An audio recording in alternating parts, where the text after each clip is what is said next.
Querida amiga, querido amigo, en breve comenzará el episodio del podcast, pero antes me gustaría trasladarte una noticia que me hace mucha ilusión. Serán menos de 2 minutos, y si estás aquí, creo que será interesante y que puede aportarte mucho valor. Un fuerte abrazo.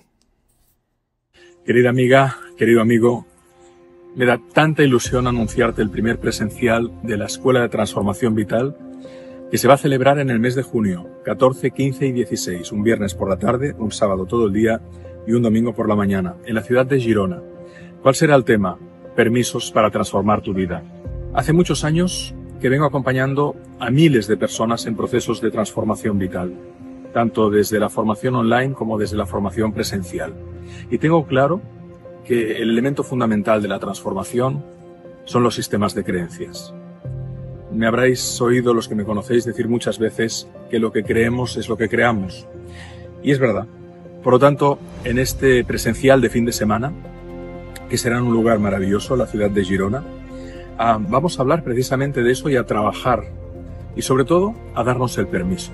Porque la clave para superar creencias limitantes, los pensamientos dolorosos que crean esas creencias limitantes, es darnos el permiso y la protección para nuestra transformación. Y lo vamos a hacer acompañado de 3 personas maravillosas. Estará con nosotros nuestra querida Ailín Sarco, mentora de la escuela. También estará Sina Clavaín, mentora también, y Gabriel Ricardo. Estaremos los 4. Y vamos a combinar el aprendizaje de algunas ideas fundamentales para que entendamos lo que vamos a vivir. Trabajaremos en grupos con personas amigas, personas afines, para generar esa intimidad necesaria y esa conciencia de grupo que nos permite avanzar por el refuerzo del otro, y luego vamos a compartir las conclusiones y los permisos que nos hayamos dado. Me atrevo a decir que va a ser una experiencia inolvidable, no solo, sino que puede marcar un antes y un después en la vida de muchas personas. Así que si consideras que hay algo que vibra en ti, pues tienes toda la información en la página de este taller de permisos. Ojalá nos veamos en Girona, porque te garantizo que va a ser una experiencia maravillosa.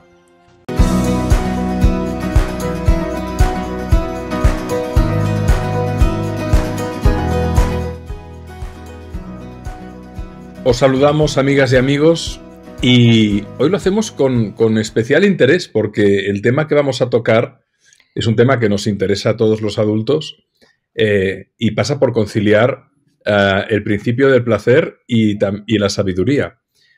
Vamos a hablar de sexo sabio, un concepto acuñado por nuestro amigo y maestro Toni Bolinches, que en su momento tuvo enorme éxito y que sigue vigente, porque precisamente les comentaba a Francesc y a Toni que en una encuesta que hice hace poco a un conjunto amplio de amigas y amigas de temas de interés sobre posibles formaciones, me hablaban de eso, ¿no? Del sexo sabio. Así que qué mejor que tener aquí al mayor experto en la materia. ¿Qué tal, Toni? ¿Cómo estás? Pues encantado y agradecido porque planteéis tratar esta cuestión. Me retrotrae a 21, 22 años antes, cuando durante el último mes dormía solo 4 o 5 horas diarias porque tenía fecha de entrega del libro y fue más grueso de lo que esperaba. Aquí tenemos la primera edición del Sexo Sabio del año 2001. Pero tengo que decir que lo hace poco y sigue plenamente vigente. Es decir, lo que dices ahí me parece que está totalmente vigente, porque hiciste se ha convertido en un clásico, porque exacto. es un buen referente de cómo debemos gestionar la sexualidad dentro del contexto de la pareja estable, donde el principio básico que desarrolla el libro es que precisamente porque el sexo y la sexualidad en su expresión es instintiva, la administración personal ha de ser sabia, lo cual significa que siempre es preferible tener más deseo que relación y no más relación que deseo. Como decía Ninon de Lenclos, el amor casi nunca muere de hambre, casi siempre de indigestión. ese es el gran tema. Es un libro que significó un salto cualitativo en mi proyección mediática, porque hicimos un programa de radio de gran repercusión durante 2 años. Que se colapsaba la centralita con las llamadas de las personas. Cierto, ¿De acuerdo? cierto. Y con el mismo título, y también se hizo para la televisión de Cataluña unos programas de televisión en los que hacía y difundía los principios básicos de una buena gestión de la pulsión sexual para convertirla en sexo sabio. Excelente, pues ahora nos vas a introducir en más profundidad este concepto. Saludamos también ahora a nuestro querido Francesc Miralles. ¿Qué tal, querido Francesc? Mucho gusto, encantado de estar nuevamente en nuestra tertulia y sobre todo con un tema que contamos con un enorme experto aquí. De hecho, yo la primera vez que oí hablar de Antoni Bolinches fue como sexólogo. Luego ya vi que tocaba muchos otros temas, pero digamos que la tarjeta de visita que a mí me presentaron para acceder a él y saber cuál era su trabajo, me pusieron mucho énfasis en esta parte de su labor terapéutica. Y por lo tanto estoy aquí deseando ser más sabio sexualmente a través de lo que vamos a aprender en este programa. Eso iba a decir, por lo tanto, Tony, hoy somos todo oídos, por lo Sí, tanto... aunque me gustaría puntualizar, Francesc, ya que has utilizado el verbo tocar, que como sexólogo lo único que toco es la teoría. Porque Bueno. para mí la sexualidad es un recuerdo del pasado, gratificante a nivel personal y estimulante a nivel, digamos, de haberme convertido en un referente en este ámbito, hasta el punto que sigo siendo profesor de posgrado en todos los cursos que se dan en Barcelona relacionados con las parejas y la sexualidad, porque ese es el gran problema de la pareja. Y por eso subtitulé el libro Cómo mantener el interés sexual en la pareja estable. Porque la primera paradoja es que nos aparejamos porque hay interés sexual. El problema es que la convivencia es el principal enemigo del deseo sexual. La sexualidad tiene muchos enemigos y pocos amigos. A partir de ahí surgió el tema de la matemática de los sentimientos, de cómo regular la sexualidad para que no se agote el deseo. Primer problema de la sexualidad de la pareja estable, la rutina.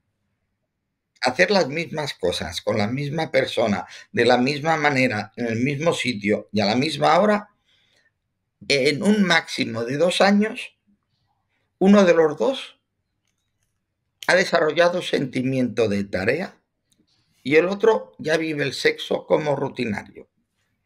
Primer problema. Pero es que si no caemos en la rutina, caemos en la saturación, porque ninguno de los dos mantiene durante mucho tiempo la misma frecuencia de deseo y tarde o temprano uno de los dos empieza a tener sexo porque quiere el otro, no porque quiere él. Y a partir de ahí, el que lo acepta, que lo hace con toda la buena intención del mundo, porque quiere a su pareja y quiere que su pareja esté satisfecha, empieza a desarrollar sentimiento de tarea. Todo lo que acabo de decir ahora es lo que se convirtió en la regla de oro de la sexualidad, que en estos momentos para mí es una gran satisfacción, que ya es muy popular y implícitamente la respetan todas las parejas. Si os parece, las enumeramos y a partir de ahí empezamos, digamos, el contraste de pareceres, las preguntas y las aportaciones. Regla de oro de la sexualidad, 4 puntos. Haz todo lo que quieras, no hagas nada que no quieras, hazlo siempre desde el deseo previo y de acuerdo con tu escala de valores sexuales. Porque el primer error es que si tienes un problema de autoestima y quieres complacer excesivamente a tu pareja, te crees que te gusta hacer aquello que crees que le gusta a tu pareja cuando realmente no te gusta a ti. Y por ahí empieza a venir el sentimiento de tarea, Por eso, como el sexo es instintivo, le puse al libro Sexo Sabio, porque precisamente por ser instintivo, su administración ha de ser sabia. Tony, qué paradoja que algo que en principio es el principal movilizador del encuentro y de la búsqueda de la pareja, el deseo, tenga esas dificultades de administración del exceso o el defecto, del desempeño de tareas, es decir, algo instintivo se convierte en algo rutinario y esas parejas que a lo mejor tienen un inicio apasionado pueden generar una combustión de su deseo tan rápido que de repente lo que parecía un choque de trenes irrefrenable se convierte en una nada y en un vacío, ¿no? Qué paradoja, ¿no? Lo que Sí, por provoca. desgracia, haciendo un juego de palabras, podríamos decir que lo apasionado, si no lo vigilamos, se convierte en pensionado. O sea, Qué bueno. realmente es consecuencia de la homeostasis de la pareja y cuando se pierde la pulsión sexual, se inhibe el deseo y entonces la sexualidad se convierte en un deber. Fíjate que antiguamente, si vosotros sois jóvenes y no habéis vivido esta época, pero yo que tengo 76 años, aún estaba vigente lo que se llamaba dentro del derecho matrimonial el débito conyugal, que era el deber que tenía la mujer de atender las apetencias del marido y que si no las atendía era un motivo de anulación del matrimonio. Fíjate que cuando en España no existía el divorcio y solo existía la variante restringida de la anulación matrimonial, una de las causas era no cumplir con el débito conyugal. Ya la palabra débito pone la carne de gallina. Claro, claro, claro. ¿Cómo iba a disfrutar entonces la mujer del sexo? Absolutamente. Tony, una pareja no puede vivir sin sexo, pero tampoco puede vivir solo del sexo. Cierto, es uno de mis aforismos más paradigmáticos. Por eso, eh, a ver, sinceramente, a mí la sexualidad que me gusta trabajar desde un punto de vista terapéutico, por eso hace muchos años que derivo a colegas sexólogos, como decía Francés, todas las demandas que me llegan en ese sentido, y solo atiendo la problemática sexual de la pareja estable, porque es el ámbito específico que desarrollo en Sexo Sabio y en los cursos de formación de terapeuta. ¿Qué ocurre en la dinámica cotidiana de la pareja estable? Pues que el uso deprecia la gratificación. Por eso siempre digo que el secreto de un matrimonio es casarse con el otro sin divorciarse de uno mismo y que desde esta libertad individual tú decides voluntariamente y desde tu regla de oro si quieres tener sexo con tu pareja porque tú quieres, no porque ella quiere o lo necesita y viceversa, porque entonces caes en el deber y el deber nunca es un facilitador del placer. Cierto, por tanto, que la pareja no puede vivir solo con sexo y tampoco sin sexo y por eso en mis libros posteriores, cuando hablo de las 4 patas de la mesa de la pareja estable que tú, Alex, has ayudado a divulgar a través de tus redes sociales, primera pata, buen acoplamiento sexual, segunda, caracteres compatibles, tercera, escala de valores similar, cuarto, proyecto de vida convergente. No puede vivir sin sexo, por tanto hemos de conservar una sexualidad, pero tampoco solo con sexo. Porque si no nace la pata del carácter compatible y la escala de valores convergente y eso nos lleva a una convivencia mutuamente deseada, ¿qué ocurre? Que, y os lo digo clara y crudamente, y si queréis, ahí podemos empezar un debate, desde un punto de vista estrictamente pulsional sexual, el sujeto erótico más atractivo siempre es el próximo. Repito, desde un punto de vista pulsional, el secreto erótico más atractivo siempre es el próximo. Por eso nuestra pareja, nosotros para ella y ella para nosotros, el hecho de convivir es un enemigo del deseo sexual.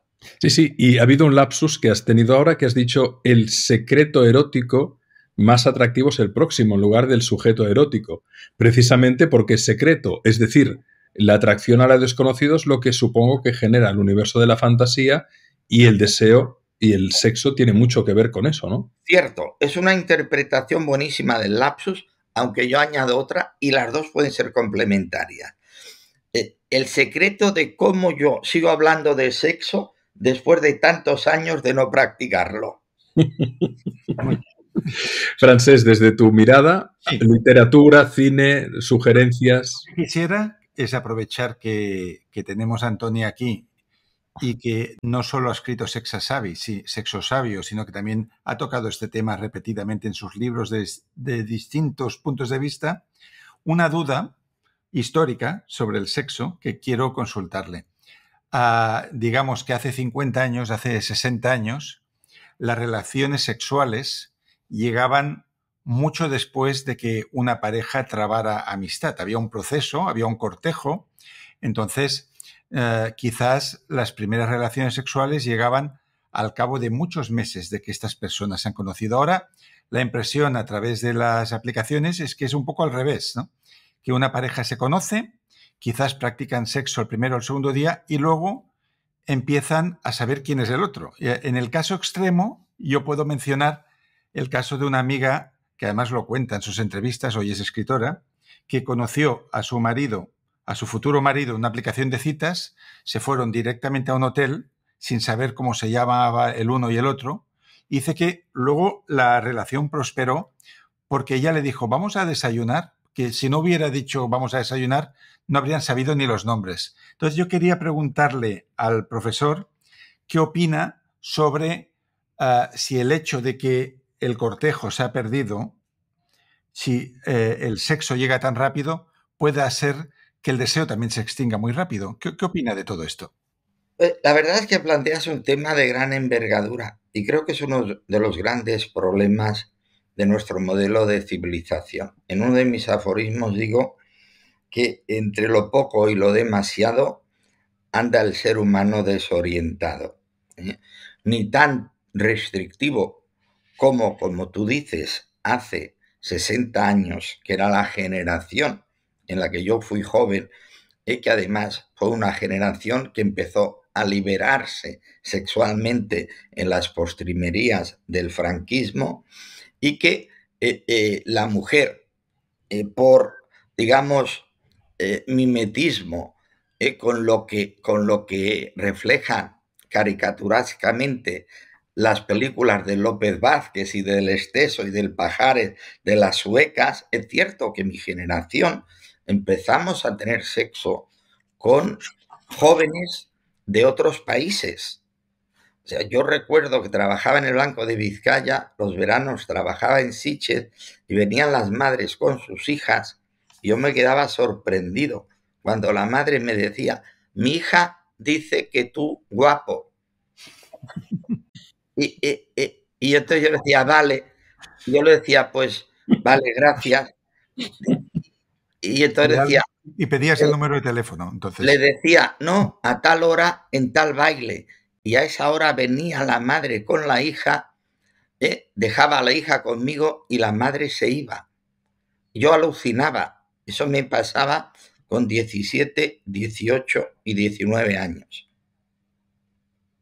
Claro, en una época en donde, como tú dices, no se consumaban las relaciones sexuales hasta que te casabas.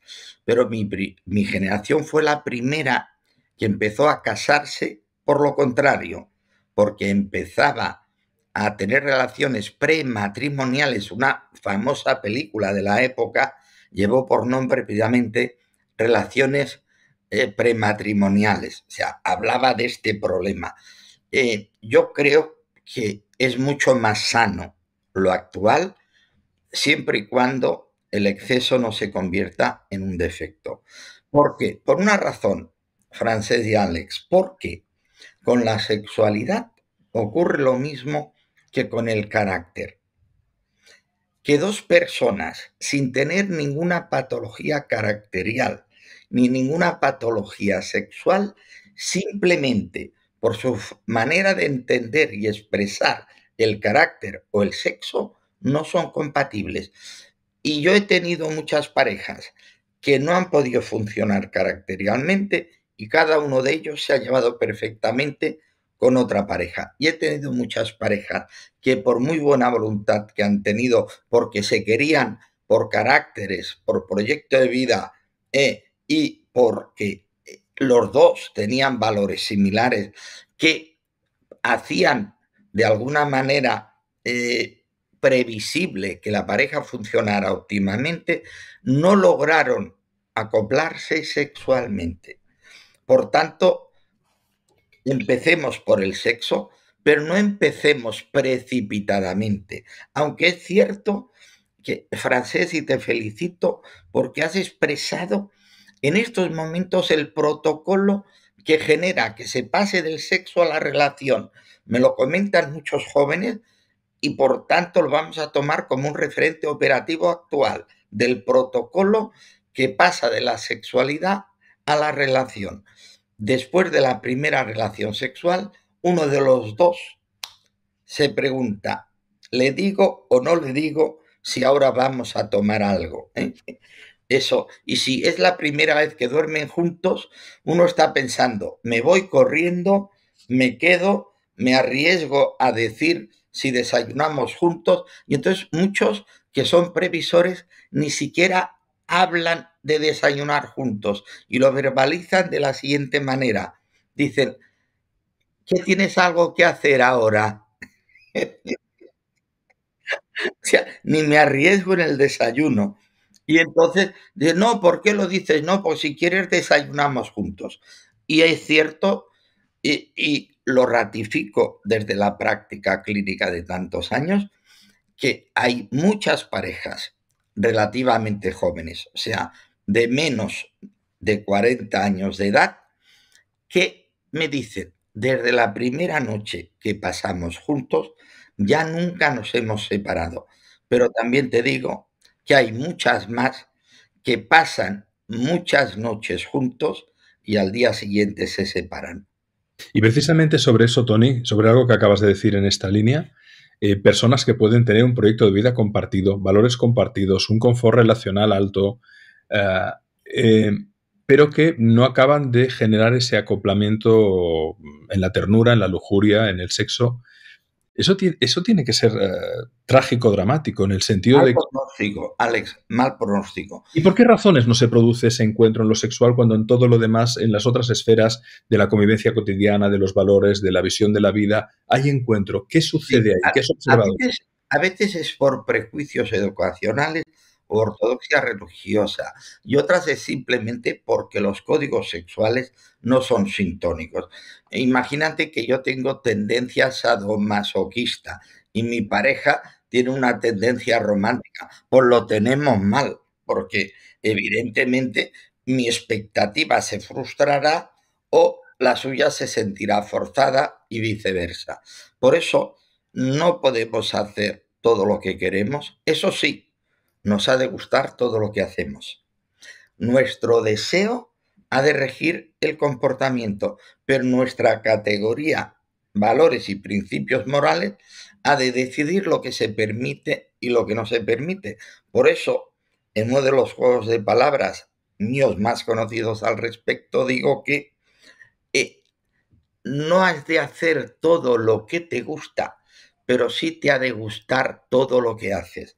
Porque tú, por respeto al código de tu pareja o a tu propio código moral, tú puedes decidir que eso, aunque te guste, no lo llevas a la práctica.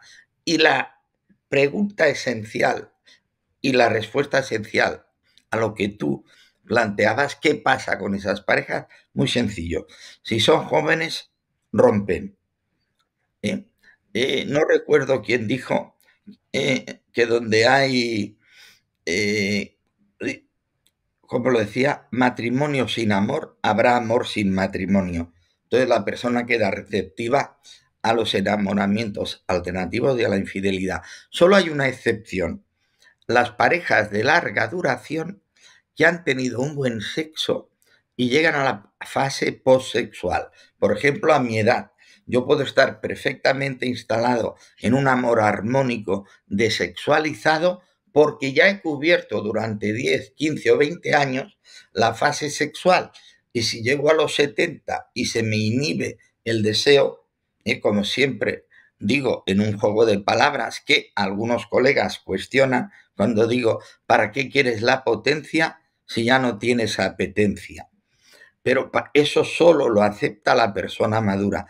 En cada edad de la vida podemos ser felices, a condición de que no queramos ser felices de la misma manera. Si yo pretendiera a los 76 años que mi vida sexual fuera una parte importante de mi felicidad, yo sería un iluso, un frustrado y un amargado.